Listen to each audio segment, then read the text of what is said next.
sangat surprise Pak dengan keramaiannya setelah 2 tahun kita nih pandemi dengan dekat sini. Saya kira tadi sepi atau apa, ternyata antusiasnya sangat tinggi, gitu Pak ya kan. Fasilitasnya sih ya emang banyak, cukup lah bisa mencakup anak-anak, dewasa semuanya bisa. Gimana kesan dan pesan daripada Pak datang ke Indonesia ini? Kesan dan pesannya ya. Kalau pesannya saya anak-anak senang. Cuma kalau untuk pesannya tingkat pelayanan itu aja. Pelayanan di mana? Satu, pelayanan untuk servisnya, makanan, boleh. Ya, kan? Mungkin untuk pelayanannya kecepatan servis dan ketersediaan. Ya. Nah, siapa? Saya dengan Firman Pak. Firman ya? Iya. Terima kasih Pak Firman ya. Sukses sekali Pak.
Om Swastiastu. Jadi selamat sore. Nah, pada hari ini sebenarnya adalah merupakan hari raya terbesar Muslim, hari kedua. Jadi untuk itu terlebih dahulu saya ingin menyampaikan kepada seluruh kerabat, ya, seluruh teman-teman, seluruh bangsa dan rakyat Indonesia yang memeluk agama Islam, saya mengucapkan selamat Hari Raya Idul Fitri.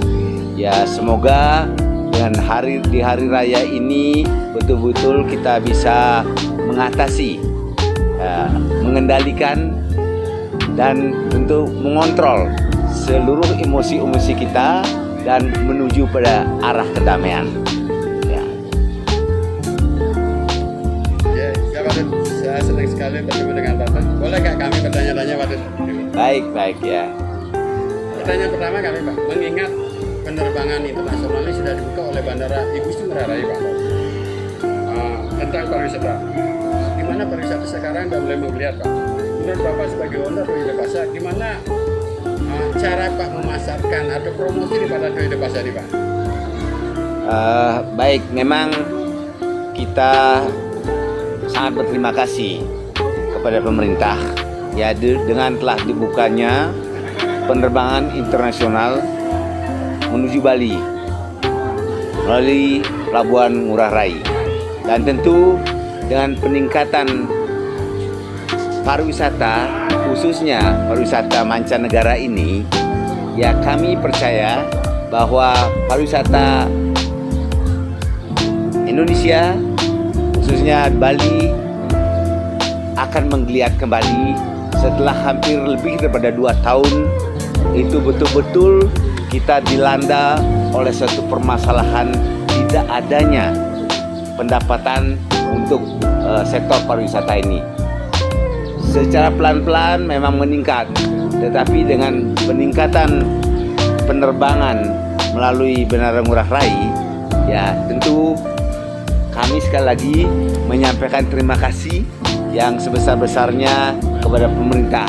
Nah, ini juga tidak terlepas daripada bagaimana upaya daripada sektor pariwisata, upaya daripada pengusaha-pengusaha di bidang pariwisata untuk menarik wisatawan yang sudah memasuki Bali ini. Dan ini di era digitalisasi, ya, maka kita tidak terlepas bahwa untuk bisa mempromosikan ini tentu melalui cara-cara yang bersifat digital, melalui sosial media, ya, ini yang utama. Tapi terlepas daripada itu, ya, bahwa betapapun kita gencarnya melakukan marketing, tetapi kalau dari segi operasional kita tidak mumpuni, kalau dari segi infrastruktur kita kurang memberikan daya tarik, maka nggak akan bisa mampu menarik pariwisata ke masing-masing perusahaan, khususnya Toya Devasya ini. Jadi oleh karena itu, di masa pandemi ini selama 2 tahun lebih, ya, Toya Devasya tidak pernah diam. Jadi hanya 3 bulan kita lockdown, dan dalam masa 3 bulan itu pun kami tidak diam. Jadi kami mempekerjakan orang-orang yang tadinya berfungsi untuk sebagai waiter, waitress, atau sebagai tukang masak, karena nggak ada lagi, itu kita pekerjakan untuk melakukan sesuatu yang bisa kita lakukan. Di samping juga tentu ada tukang-tukang yang masih tersisa. Dan ini kita blok tempat ini, kita blok, nggak boleh keluar berinteraksi, tetapi kita sediakan makanan semuanya ada di sini, ya. Kita bekerja dari pagi, nah, kecuali orang-orang lokal yang ada di seputaran Toya Bungkah ini. Nah, ini kita lakukan, dan terus kemudian setelah 3 bulan kami melakukan, udah memberanikan diri harus dibuka, enggak kita tutup, buka betapapun beban yang berat bagi kami. Nah, tapi ini kita sampaikan kepada karyawan, karyawati, ya, untuk sama-sama, ya, memiliki perusahaan ini. Jadi sempat tidak berbayar sama sekali, ya, begitu naik pariwisata sedikit, barangkali sekitar 25% kita bayar. Nah, begitu meningkat 50%, jadi sangat tergantung daripada pendapatan ini. Nah, di sisi lain kami juga berbicara pada karyawan secara kekeluargaan, ya, menyampaikan bahwa, ya, kita nggak mampu bayar. Kalau kita bayar semuanya ini, kita nggak bisa melakukan perbaikan, pembenahan. Jadi kita berbagi. Nah, disinilah perlunya komunikasi yang terbuka kepada karyawan kita. Ya, kita nggak boleh, ya, terlalu egois, ya, tapi justru kita betul-betul mensosialisasikan permasalahan, mensosialisasikan program kita ke depan, mensosialisasikan apa yang harus kita lakukan setelah pandemi ini. Nah, inilah buah karya saya ini, ya, menyebabkan bahwa para pengunjung setelah pandemi ini betul-betul merasa kaget memasuki Toya Devasya, merasa surprise, kok berubah banget, kok begini bagusnya, gitu ya. Nah, ini yang saya rasakan. Jadi, ya, inilah kita harus mempunyai strategi-strategi tertentu. Nah, ini yang kami katakan, kita harus memiliki betul-betul jiwa entrepreneurship. Apa jiwa entrepreneurship itu? Kita satu, harus berani ngambil risk. Ya, walaupun tentu mitigasi risk itu tetap kita lakukan. Kita harus kreatif. Ya, menciptakan sesuatu. Kita harus inovatif. Nah, ini yang kita lakukan. Selalu berubah, selalu ada pembaharuan. Nah, sehingga orang yang datang, jangankan 2 tahun datang, yang datang 1 bulan absen saja di Toya Devasya, merasa surprise, wah, tadi sebulan yang lalu nggak ada ini, nah, sekarang udah ada. Nah, ini yang kami lakukan, ya, ya bahwa banyak sekali pembenahan yang kami lakukan di Toya de Basia. Banyak sekali lini bisnis baru yang kita create. Ya mungkin ya, hal yang baru diantaranya di tempat kita duduk ini, harbor. Ya, jadi harbor ini, nah kita terus mengelola water sport, makanya ada harbor. Ya, inilah suatu hal yang baru. Belum lagi yang lain-lain. Nah, mungkin ya yang baru masuk itu parkir tadinya kumuh, sekarang udah luar biasa dan luas, nyaman gitu ya. Nah, ini langkah-langkah kita harus betul-betul selalu berinovasi. Ya, marketing penting, tetapi operasional, infrastruktur, nah ini harus betul-betul menunjang daripada marketing. Nah, itulah ya juga produk kita. Produk kita, nah itu harus akan apa yang kita jual. Core bisnis kita udah tahu semuanya, kolam renang air panas yang satu-satunya ya memiliki 9 pool yang besar di kawasan ini ya. Itu produk ya core bisnis. Ya belum lagi kita memanfaatkan danau ini menciptakan water sport. Ya, kita menciptakan alam ini, ada hiking, ada cycling ya. Ya, itu yang kita lakukan. Belum lagi kita bicara yaitu masalah culinary. Ada restoran Itali, ada restoran Balinese lokal, ada restoran Chinese, ada European, ada juga vegetarian. Nah, ini ya semuanya adalah inovasi. Nah, belum lagi penginapan kita. Penginapan kita juga ada villa yang sangat eksklusif, private pool, hot spring. Nah, tapi di satu sisi juga ada yang betul-betul penginapan untuk rakyat, untuk yang income-nya barangkali tidak setinggi harus menyewa villa. Nah, ini kita punya tenda, ya tenda yang cukup banyak, 50-an tenda. Nah, jadi kalau orang datang ke Toya de Basia ini bisa menikmati banyak hal. Nah, itu oleh karena itu maka saya katakan Toya de Basia merupakan one stop tourist destination, menjadi destinasi gitu. Nah, ini Pak Sarjana mungkin ini yang kita lakukan Pak. Jadi strategi is not only marketing ya, bagaimana meng-create sesuatu ya, baik dari productionnya, infrastrukturnya, terus juga ya operasionalnya, services dan sebagainya, pelayanan itu. Nah, ini yang dilakukan ya. Pertanyaan kedua Pak. Nah, Pak sebagai ketua PHRI di Kabupaten Bangli ini, bagaimana Pak membangun komunikasi dengan Pemkab khususnya distribusi dan pajak? Oh ya, ya baik. Ya memang pertama tentu saya berterima kasih ya telah didukung teman-teman, dipercaya oleh teman-teman sebagai ketua PHRI Bangli. Nah, ini tentu dipilih oleh anggota-anggota pengusaha ya. Nah, dalam konteks itu tentu kita berpijak pada dua hal. Satu, harus bagaimana kita betul-betul memperjuangkan kepentingan pengusaha ini.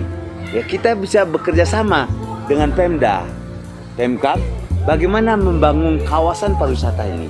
Jadi ini menjadi suatu hal yang interlinkage, keterkaitan yang besar antara peran pemerintah, peran swasta. Ya, pemerintah tentu ekspektasinya adalah PAD. Ya, PAD. Nah, pengusaha ekspektasinya adalah bagaimana investasi yang dilakukan bisa memberikan manfaat kepada perusahaan. Nah, ini kadangkala itu boleh dikatakan terjadi benturan. Nah, khususnya masalah retribusi ini. Nah, retribusi ini memang sebelumnya Bupati Bangli menetapkan ya besaran retribusi yaitu asing 50, domestik apakah Bali atau nasional 25. Ini masyarakat sangat mengeluh. Ya. Nah, keluhan masyarakat itu yang mahal itu menyebabkan akhirnya terjadi penurunan arus wisata ke Kintamani. Nah, dampaknya langsung mengenai pengusaha. Nah, pengusaha ini ya nggak lagi ya ada yang datang begitu banyak sebelumnya, penurunannya sampai 70%, sampai 75% jumlah wisatawan, jumlah pengunjung. Nah, ini dampaknya terhadap revenue. Nah, sehingga terjadilah pengurangan karyawan. Ya, sampai begitu. Jadi ketidakmampuan untuk mencicil perbankan, membayar listrik, luas sekali dampaknya. Nah, untuk hal itulah kami ya bernegosiasi dengan Pemkab. Nah, tentu disinilah adanya suatu kolaborasi yang penting antara pemerintah daerah dengan PHRI, dan kebetulan pemerintah daerah mau mendengarkan PHRI, sehingga terjadi komunikasi yang sangat baik. Dan satu sisi jangan sampai tidak ada PAD, ya satu sisi jangan sampai tidak ada pengunjung. Nah, dua hal ini dipadukan, cari jalan tengah. Nah, disinilah bahwa disepakati asing ya yang tadinya 50.000 tetap 50.000, karena ini yang penting bagi travel agent adalah terjadi informasi yang jelas, sehingga kontrak-kontrak dengan luar negeri bisa. Nah, ini bisa diterima. Akhirnya juga domestik nasional diturunkan 5.000 dari 25.000 menjadi 20.000. Dan yang paling penting adalah untuk warga Semeton Bali ini, yaitu Semeton Bali dari 25.000 diturunkan menjadi 10.000. Nah, ini kita lihat bahwa dampaknya cukup bagus, sehingga pada hari raya Lebaran ini terjadi arus wisata yang mulai menggeliat. Ya, karena apapun juga ya para pengunjung ini tentu harus berkontribusi dalam pembangunan pariwisata, yang tentu di sini adalah melalui PAD. Ya, dari PAD ini dikembalikan lagi ke masyarakat. Ya. Kita lakukan selain daripada Pemkab Kabupaten Bangli, apakah dari Pemprov Provinsi Bali, Pak, Bapak Gubernur dan Ketua PRI Provinsi, Pak, apakah ada istilahnya satu sisi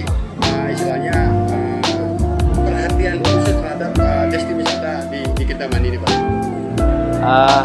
Ya, kami selaku Ketua PRI Bangli, ya tentu ekspektasi kami baik dari PRI provinsi maupun dari pemerintah daerah provinsi, even pusat pun, ya kita ekspektasi ya bahwa bagaimana mengembangkan pariwisata di Kintamani yang notabene Geopark Batur ini yang pertama ada di Indonesia dan mempunyai suatu alam yang luar biasa, barangkali bisa kita klaim terindah di dunia. Nah, ini kalau tidak dibangun bersama-sama baik oleh masyarakat maupun oleh pemerintah, tentu akan terjadi tidak sesuai dengan suatu potensi-potensi yang ada. Nah, disinilah kami mengharapkan suatu potensi ini betul-betul diperhatikan oleh pemerintah. Tentu saya tidak akan berbicara detail sini, bahwa apapun juga peran pemerintah di dalam pembangunan pariwisata ini menjadi sangat sentral. Ya, kita lihat ya tentu insentif pariwisata ya seperti tadinya ya, kalau bisa memang bagaimana ya masalah tax ya masalah retribusi ini ya tentu sedapat mungkin bisa oleh masyarakat itu terjangkau. Ya, jangkau, jangan justru menjadi beban yang membuat orang datang. Yang kedua, pembangunan infrastruktur, jalankah sehingga menciptakan aksesibilitasnya, ya masalah bagaimana menjaga alam ini. Nah, itu Geopark ini ya fungsinya adalah memuliakan bumi, mensejahterakan masyarakat. Ini suatu slogan yang menjadi memuliakan bumi ini, jangan justru alam ini dirusak. Ya. Nah, tidak hanya alam saja, tentu alam ini juga masalah biologi. Jadi masalah tumbuh-tumbuhan, juga masalah culture, ya budaya. Nah, budaya di Bangli ini budaya memang ya sehingga menjadi slogan daripada Bangli, yaitu Bangli the origin of Bali. Nah, kan memang asal muasal Bali itu ada di Kintamani ini. Ya, itu yang fakta yang tidak bisa dipungkiri.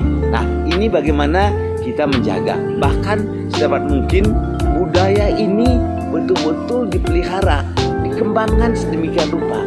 Ya, umpamanya kita tarian yang mungkin tarian yang sudah sangat lama sekali. Bagaimana kita yang sakral, baik tarian hiburan yang sudah sejak zaman Bali mula, ini kita bangkitkan kembali.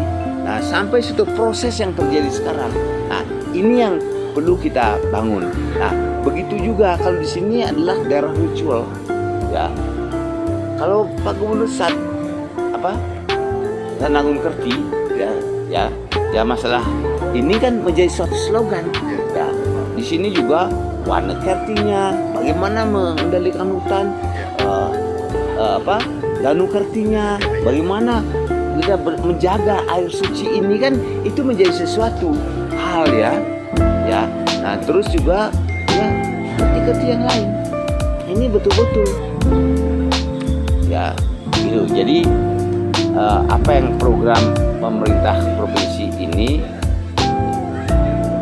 Nangun Satu Kilo ke Bali ini luar biasa ya, luar biasa sebenarnya. Nah ini tinggal bagaimana implementasinya ya, betul-betul danau ini yang memang merupakan danau suci, jaga kesuciannya, bersih. Nah ini kan, warna kerti, hutan-hutan kita tanamin kembali. Nah kan itu kan. Nah ya seperti itulah. Ini program Pak Gubernur luar biasa. Nah mudah-mudahan ini bisa terwujud untuk Bangli ini, dan kita dengar bahwa Pak Gubernur punya program pembangunan biopark ini yang luar biasa, yang tentu sesuai dengan slogannya memuliakan bumi, mensejahterakan rakyat, mensejahterakan manusia. Ini akan terwujud ya gitu. Kali Pak, tadi terkait dengan ada provinsi dari BRI. Nah, sekarang Pak di daerah di secara mikro Pak, di Kabupaten Bangli Pak, apa langkah-langkah Pak untuk satu sisi program-program yang dilakukan BRI di Kabupaten Bangli ini Pak untuk 2022 ini Pak?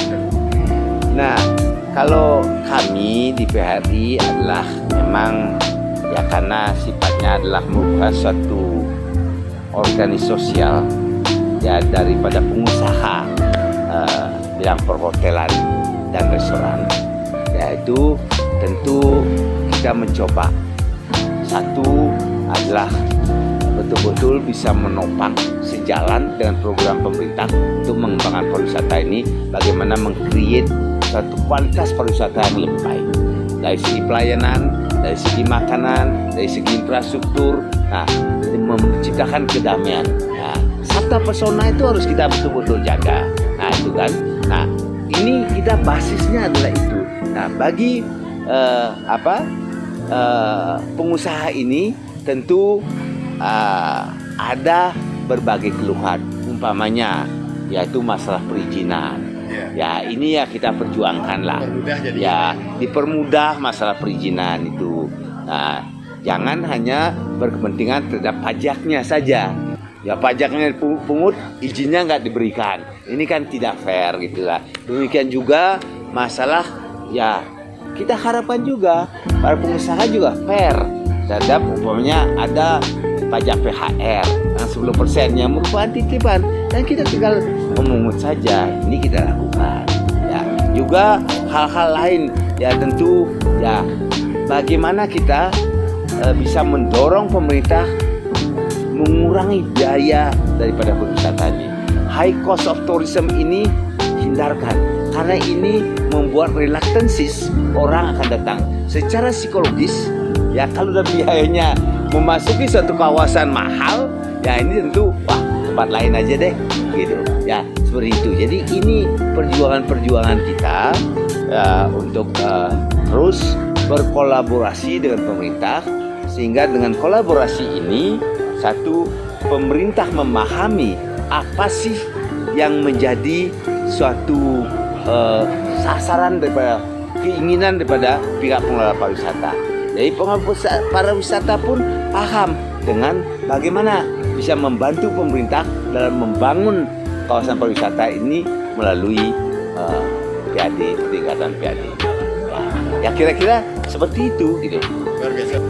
Terima kasih Pak Tut atas bincang sore ini Pak. Dalam artian satu, bisa sangat puas Pak dengan apapun Pak sebagai ketua PAD, dan kedua sebagai satu sisi ya, pengusaha dan sebagai owner daripada PJD Pasar. Perbincangan ini saya akhiri dengan para Santi Pak. Om Santi. Terima kasih.